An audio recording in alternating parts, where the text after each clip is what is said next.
As we head around northeastern Oklahoma, we would be remiss if we didn't stop at one of our favorite places, Greenleaf Nursery. Joining me again today is Mark Andrews, who has a long tenure here with Greenleaf. Mark, normally you and I talk a little bit about plants, but today I would like to just talk about the history of Greenleaf Nursery. They've been a big player in this part of the country for a long time. Can you tell me a little bit about Greenleaf Nursery's history? So Greenleaf Nursery started as a cash and carry retail garden center over in Muskogee, Oklahoma in 1945.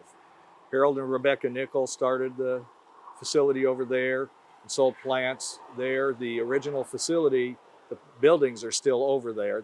The family no longer owns the property, but it's still there. So that's where it all started.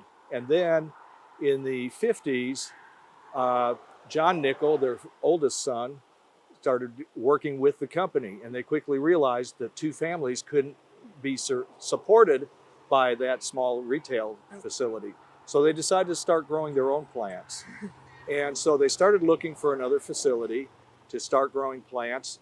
And Lake Tenkiller was just being constructed at the time. The dam was being built in 1955. And so the lake came into existence. And so they bought property over here. And this is the original location for the wholesale end of the growing facility. Okay. As the company continued to grow, then it became important to go ahead and diversify and spread out. So the first step in that progress was to buy a nursery down in Texas, outside of El Campo, Texas. And the purpose for that facility was to grow plants for the Texas market, but also to put plants down there that you wouldn't have to spend as much money overwintering them as we do up here in Oklahoma. They got a little warmer climate. They're warmer. And El Campo had never had a frost or freeze, ever, until 1981. Then they suddenly had a freeze, and so they protect plants just as much as we do in Oklahoma. Okay. And John's younger brother, Gil, was involved in the development of that facility, bringing it online.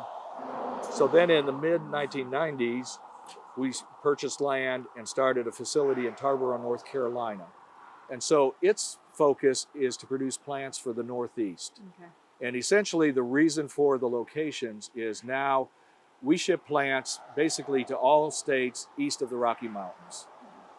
We don't go generally too far west beyond the Front Range of the Rockies, but we serve all of the eastern United States, and our locations are such that we're within a 1 day's delivery window for all nurseries. John has always been involved quite a bit with protecting nature and everything. A number of years ago, he worked with the Nature Conservancy to create the Nickel Preserve further up on the Illinois River, north of Tahlequah.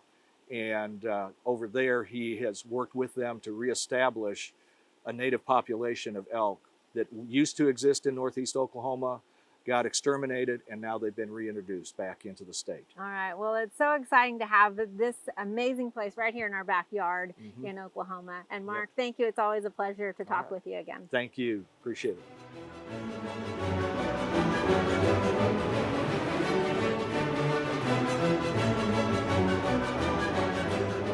We hope you enjoyed this video as part of our Oklahoma Gardening YouTube channel. You can also find even more videos on the OK Gardening Classics YouTube channel. And join us on social media for great gardening tips, photos, and discussion.